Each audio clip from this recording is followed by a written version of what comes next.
వారాహి నవరాత్రుల సందర్భంగా 150 మంది ఋత్వికులతో సహస్ర చండీ మహాయాగం సంప్రదించండి. నమస్తే, వెల్కమ్ టు సుమన్ టీవీ. నేను పద్మిని. ప్రస్తుతంతో పాటు ప్రముఖ ఆధ్యాత్మికవేత్త, ప్రముఖ న్యూమరాలజిస్ట్ లక్ష్మీ నరసింహస్వామి ఉపాసకురాలు శ్రీమతి స్రవంతి గారు మనతో పాటు ఉన్నారు. మాట్లాడదాం. అక్క నమస్తే. అక్క నమస్తే పద్మిని.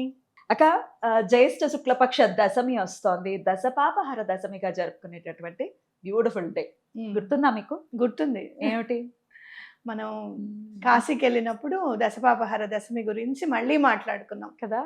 జ్యేష్ఠ మాసంలో మాట్లాడుకుని ఎలా క్లెన్స్ చేస్తుంది అసలు గంగమ్మ తల్లిని చూడంగానే పాపాలన్నీ కూడా ఆవిడ క్లియర్ చేసేస్తారు అని చెప్పి అనుకుని మళ్ళీ అక్కడ కూడా మాట్లాడుకున్నాం. అక్కడ కూడా గంగమ్మ తల్లి నది ఒడ్డున మాట్లాడుకున్నాము. ఆ రోజు చక్కగా మీరు శ్లోకం కూడా చదివించి స్నానం చేయించారు కదా.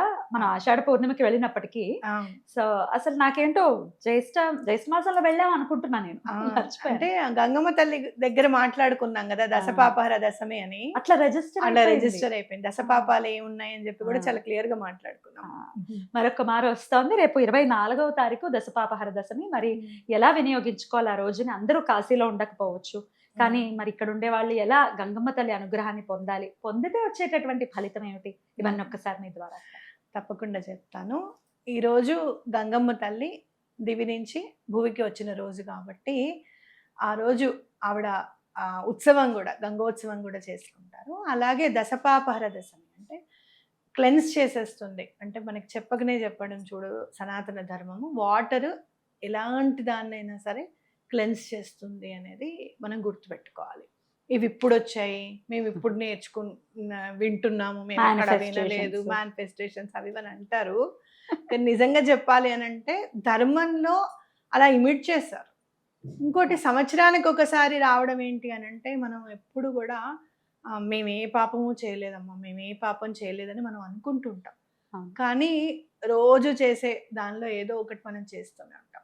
అంటే పాపాల్లో కూడా 10 రకాలు ఉన్నాయా అని అంటే ఉన్నాయి అని చెప్తుంది మన శాస్త్రం.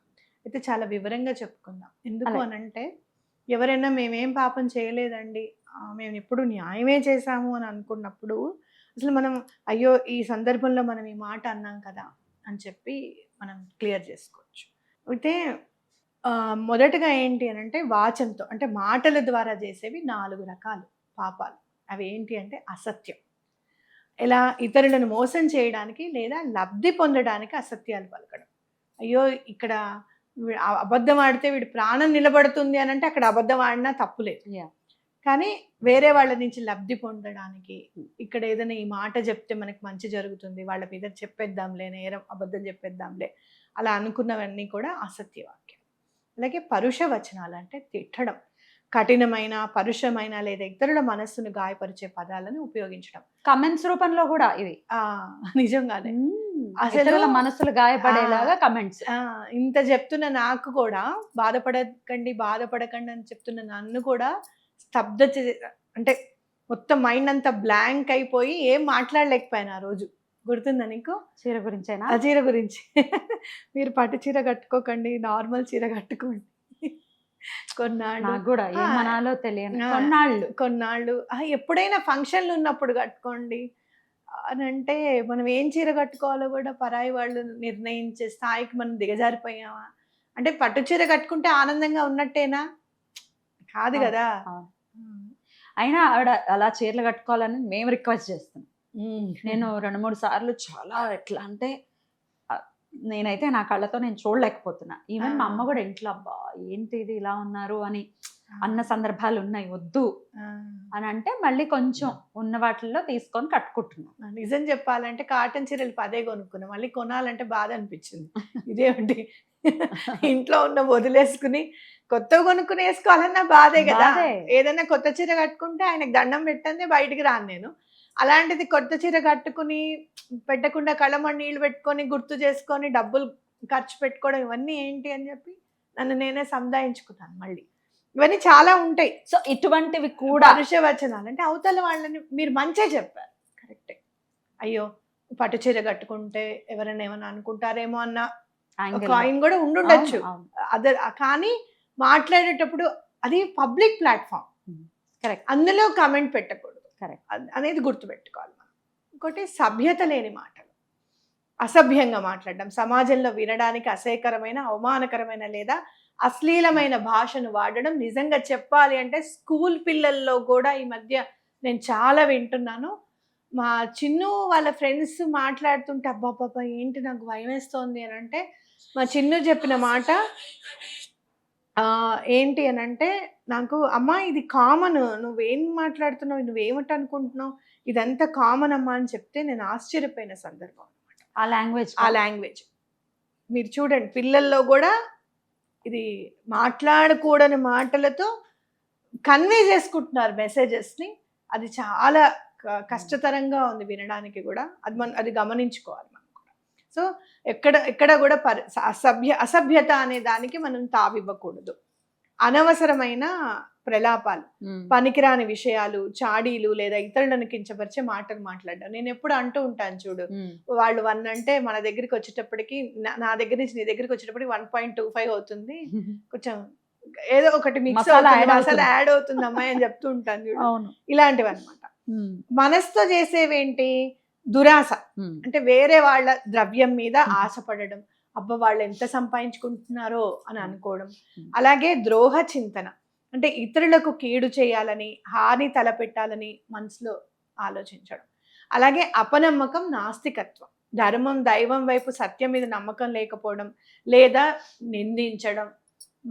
మా ధర్మంలోకి రండి, మా దేవుణ్ణి నమ్మండి అనడం రోజు చేసే పరమ ఏదంటే నికృష్టమైన పాపం. ఇంకో పాపం ఏమిటంటే ఉన్న దేవుళ్ళని ఇందులోనే ఉంటూ ఆ దేవుడు కాదు, ఆయన గురువు కాదు అని అలా అనడం కూడా చాలా పొరపాటు. గురువు ఎవరైనా నచ్చకపోతే వాళ్ళ గురించి ఆలోచించడం మానేసే, దూషణ చేయకూడదు ఎవరిని. నువ్వేదో వాళ్ళ గురించి నిజాలు బయట పెట్టాలి అని చెప్పి నిజాలు బయట పెట్టేసి ఊరుకో, ఇంకా అదే అస్తమాన దూషణ చేస్తూ ఉంటే కూడా చాలా పాపం అది అని అనుకోవచ్చు.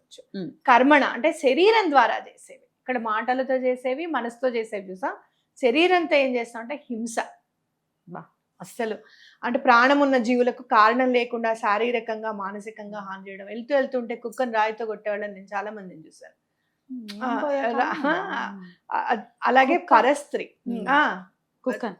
అలా అంటే కొంతమంది అంటారనమాట, ఏమవుతుంది అదొక ఎంజాయ్మెంట్ లాగా, చీమలు వెళ్తూ ఉంటాయా వాటి లైన్ ని డిస్టర్బ్ చేస్తూ ఉంటారు.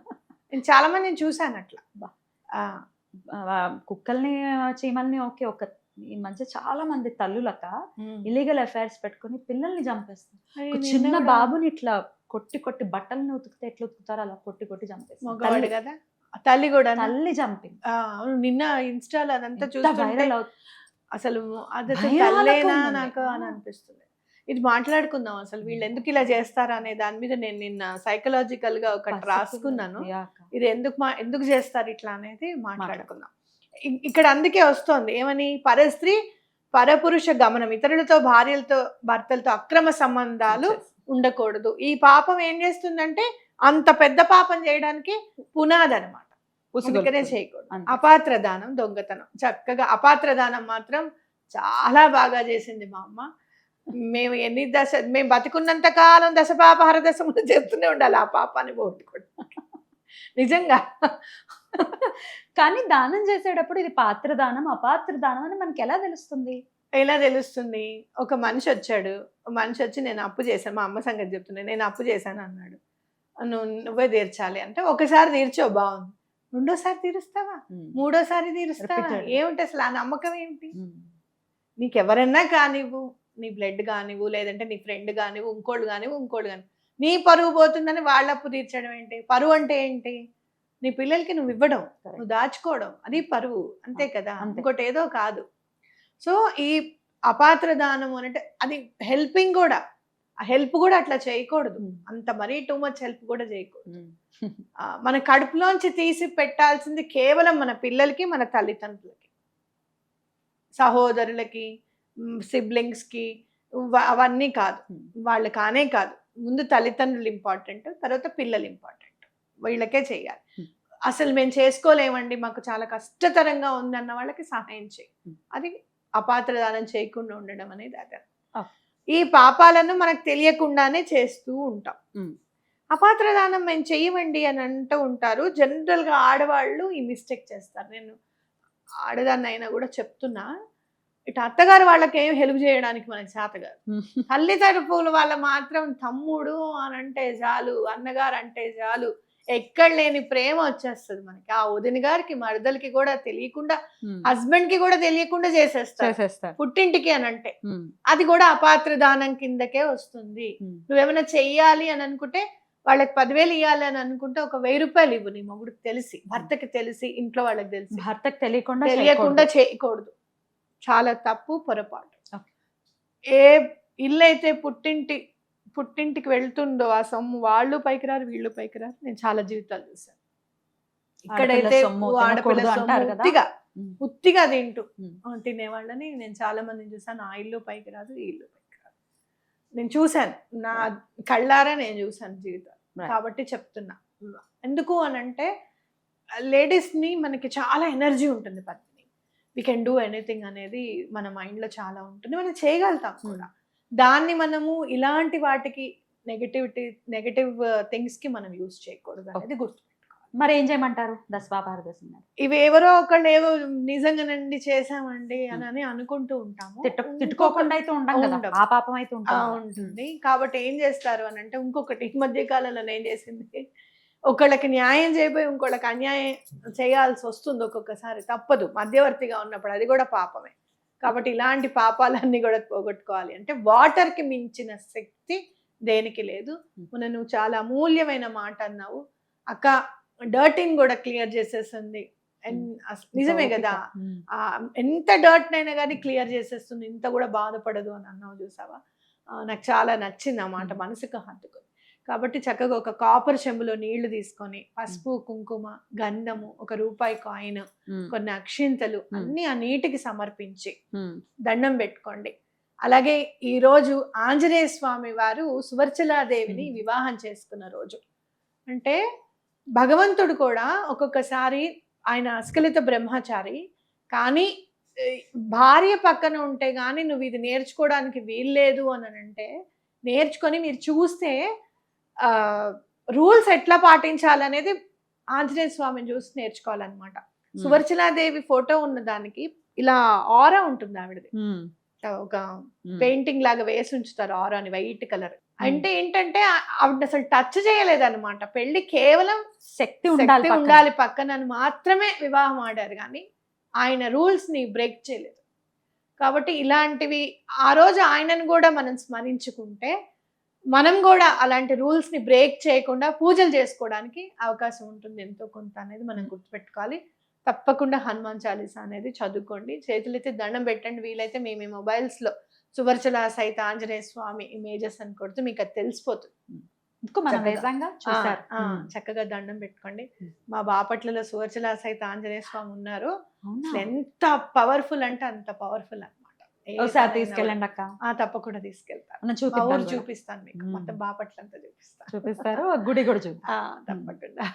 అద్భుతం అక్క, చాలా చక్కగా వివరించండి. ఆ వాటర్ ని మీరు ఏం చేస్తారంటే చక్కగా మీరు దండం పెట్టుకున్న తర్వాత అందరూ జల్లుకోండి. ఈ పాపాలన్నీ కూడా క్లెన్స్ చేయమని చెప్పి గంగమ్మ తల్లికి కూడా దండం పెట్టుకోండి.